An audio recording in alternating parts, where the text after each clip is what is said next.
Kami adalah Bitcoin Goceng. Ini merupakan series pembelajaran yang sudah sekian. Ya. Sudah sekian. Jadi kalau misalnya Anda menonton dan akhirnya sudah di tahapan ini, berarti terima kasih Anda sudah mau menonton perlahan-lahan ya. Iya.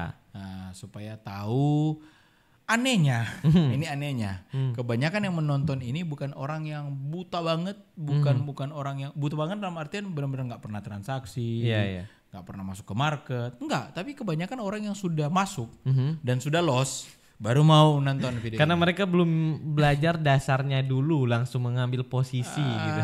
Nggak tahu ya. Tapi menurut saya bisa juga ada kesalahan dari orang yang prospek.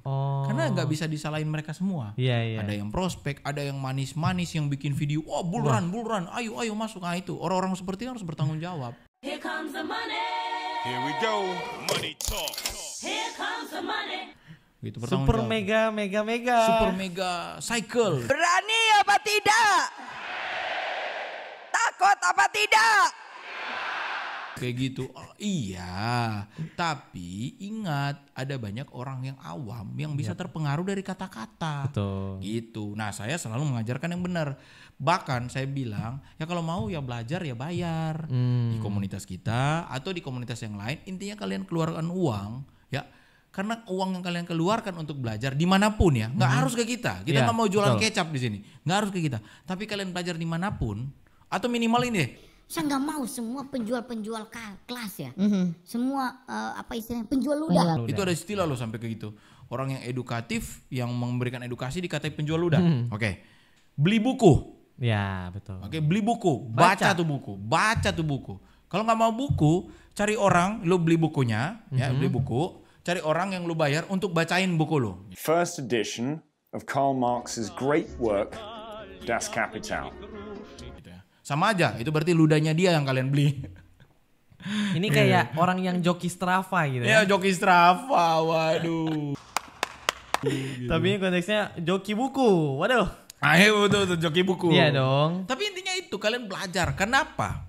Karena total kerugian kalian karena kalian buang uang kan untuk belajar ya. Pasti kalian buang uang nih. Rugi saya buang uang. Kalau di tempat kita harganya nggak sampai 5 juta gitu ya. Betul. Nggak sampai 5 juta. Kalau di tempat lain belasan juta, bahkan ada ratusan juta gitu.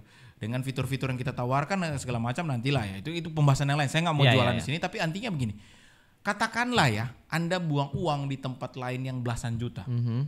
Pasti itu jauh lebih murah dan jauh lebih sedikit daripada Anda langsung masuk ke market. Ya orang ini saya bicara orang yang punya uang ya. Tentunya kalau nggak punya uang ya jangankan ke 17 juta gitu. Nggak bisa beli kelas aja nggak punya uang dia. Tapi masuk ke market, Anda masuk ratusan juta, rugi lebih banyak pasti. Oke, jadi pahami. Nah, salah satu yang kami tekankan adalah ikut series ini. Betul. Supaya belajar tahapan-tahapan yang dari dasar yang bisa jadi Anda belum tahu. Karena kita membuat series ini tujuannya untuk kita membuat konten yang dimana kalian bisa belajar dengan secara terarah. Iya, terarah. Memang bisa kalian mencari kayak di YouTube gitu cari ketik aja gitu. GPT apa gitu. Semuanya tapi ada gitu. Kemungkinan itu kalian kebanjiran informasi pasti. Jelas.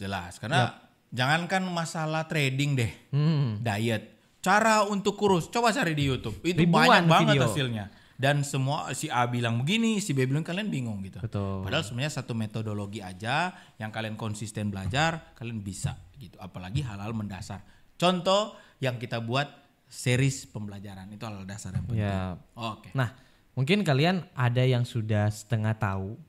Mereka sudah belajar setengah, tapi merasa pas nonton ini merasa bahwa apa sih ini nggak daging gitu, bahasanya terlalu gampang. Tapi kan tujuan kita juga kan membuat justru video itu. Justru itu kalau ada orang yang bilang bahasanya receh, justru tujuan kami adalah menyampaikan dan bukan tujuan kami. Nilai dari Bitcoin Goceng bahkan di private community dimanapun, mau di konten kita, di private community, di website bitcoingoceng.com, semua bahasa yang disajikan bahasa yang umum, gampang, mudah dimengerti. Nah. Kami malah mengganti istilah-istilah. Kemarin di private community saya mengganti istilah martingale menjadi apa? Kakebun no jutsu.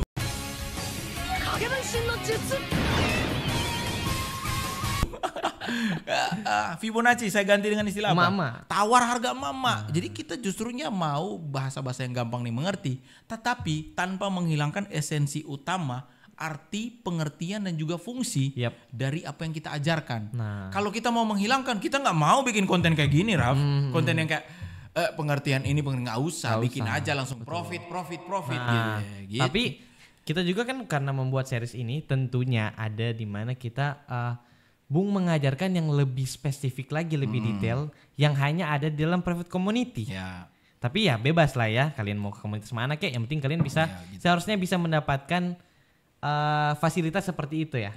Nah, oke lah, nggak usah berbanyak-banyak. Ya kita udah panjang lebar gitu. Marah-marah netizen ya di awal ya. Nggak marah-marah di sih.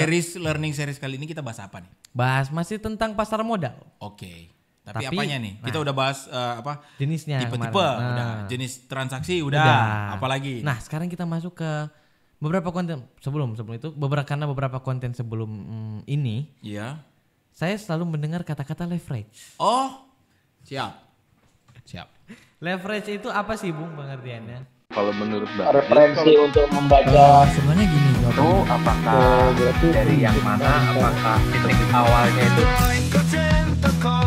komunitas belajar bersama, penuh canda, penuh tawa, mari bergabung bersama. Together in knowledge, together in growth.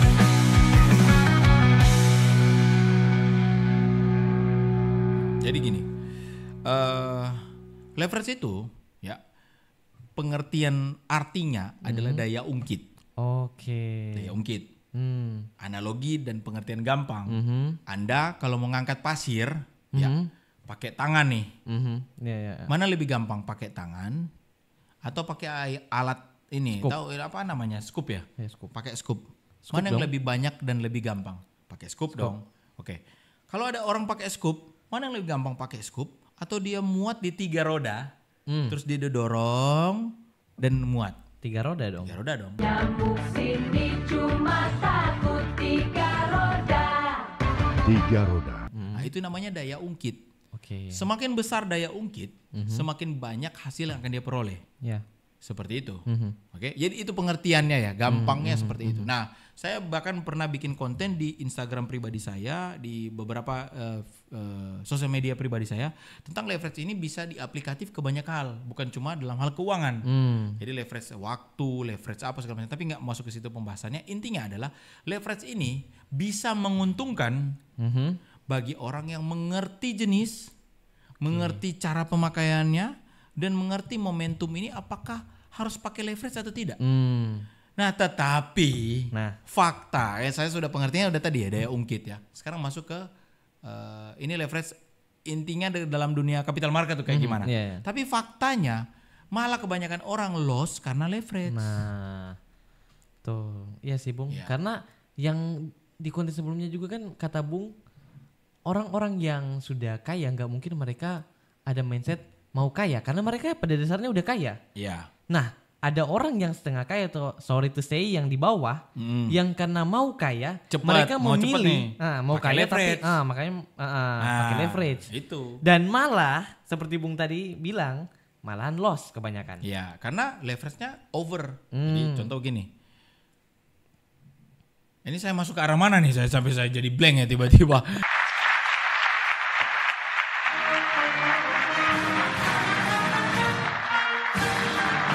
Nah, saya masuk ke arah ini deh.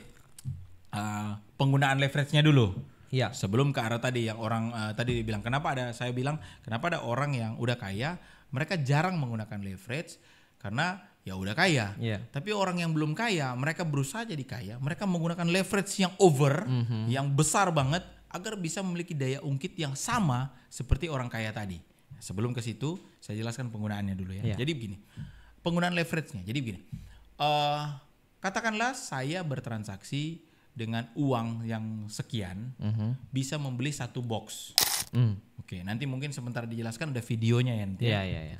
Nah, uang sekian saya bisa beli 1 box. Kalau saya menjual box tersebut, tentu saya bisa profit kan dari menjual box tersebut. Nah, itu kalau uang saya sedikit. Tapi yang saya lakukan adalah saya pinjam uang yang lebih banyak agar saya bisa membeli lebih dari 1 box. Oke, tentunya profit saya lebih banyak dong daripada orang yang menjual 1 box. Nah, profitnya lebih banyak, tentu nanti setelah itu uangnya saya balikin ya. Iya, iya. Oke, singkat ceritanya leverage kayak gitu. Oke, saya meminjam uang di satu tempat agar bisa membeli lebih banyak, ya, akhirnya bisa mendapat profit lebih banyak. Iya. Nah, yang mereka lupa, sebagian besar orang lupa, kalau profit, Ada kalau profit, kalau loss, gimana? kalau loss, ini analogi gampang. Leverage itu kayak gini dalam market. Anda tuh pinjam uang untuk buka usaha. Pinjam uang nih, entahkah kredit usaha rakyat atau uang apalah gitu ya, kredit konsumtif lainnya gitu. Berharap profit kan? Yeah. Kalau profit tentu Anda bisa mendapatkan keuntungan lebih banyak karena pinjam uang nih. Yap. Tapi kalau loss, Anda harus ganti lebih banyak kerugian berbisnisnya, Iya. plus harus ganti uang yang dipinjam tadi dong. Betul. Jadi ruginya double. Nah, itulah tadi yang dia sampaikan. Kalau orang-orang yang mencoba kaya, mereka berpikir Kalau saya pinjam lebih banyak, ya misalnya beli Bitcoin, leverage kali 10, kali 20, kali 1000, beli lebih banyak. setelah lebih banyak, kalau Bitcoinnya naik, kalau Bitcoinnya turun, udah rugi di Bitcoin, plus harus ngebalikin uang yang kita pinjam tadi. Ruginya double. Makanya saya tidak pernah menyarankan untuk bertransaksi menggunakan leverage. Oke. Gitu. Nah, kalau udah masuk ke situ, tentunya saya akan jelaskan yang terakhir adalah jenis-jenisnya. Ada kan yang namanya istilah leverage 1:1. Iya. Sorry, nggak ada leverage 1:1. Kalau 1:1 jatuhnya jadi spot ya. Iya. Nggak. Leverage 1:10.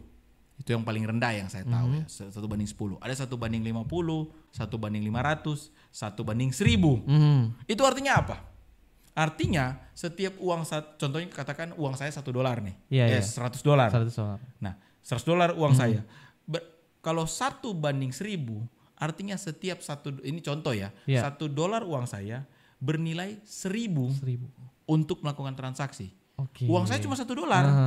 Kok bisa jadi 1000? Dari mana 999-nya? Pinjam ke exchange-nya.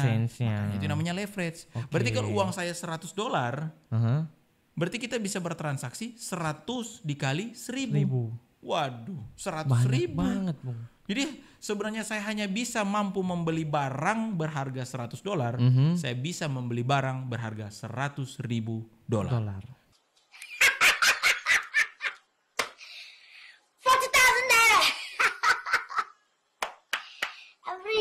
Karena pinjam uang tadi.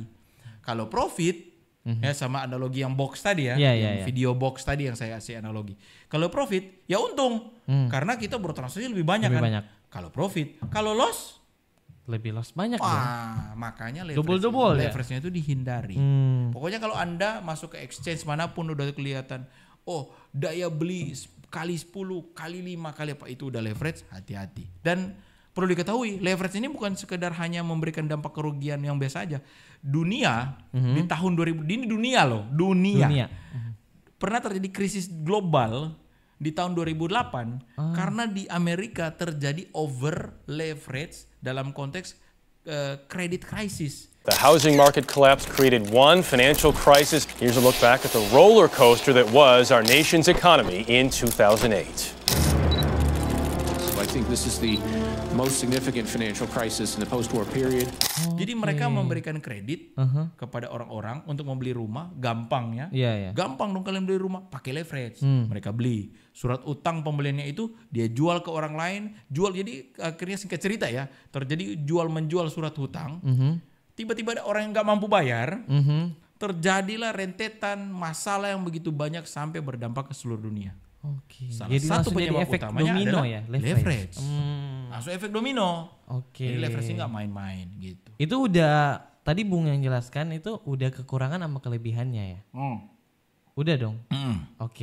Jadi itulah pengertian. Bahkan saya sudah jelaskan pengertian dong. Pengertian leverage adalah daya ungkit. Anda bisa membeli lebih banyak. Singkat cerita dan bahasa gampangnya adalah kalian meminjam uang untuk bisa membeli lebih banyak. Saya sudah analogikan video tentang box tadi ya. Begitu. Jadi itu pengertian, kelebihannya, kekurangannya, gitu. Ditanya rekomendasinya, menurut saya kalian bisa pakai kalau kalian sudah expert. Kalau kalian masih pemula, tahu momentum, tahu cara pakai, banyak lah. Pokoknya tahunya banyak ya. Kalau kalian masih pemula, bahkan pengertiannya nanti mengerti setelah nonton video ini, hati-hati.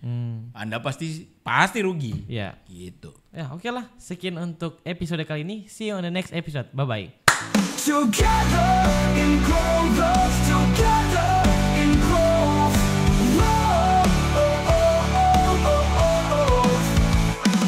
Together in growth, together in growth.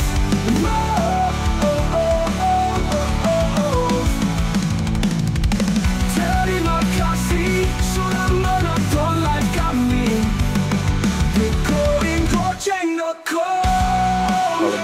Referensi untuk membaca sebenarnya gini, gue tahu apakah dari yang mana, apakah titik awalnya itu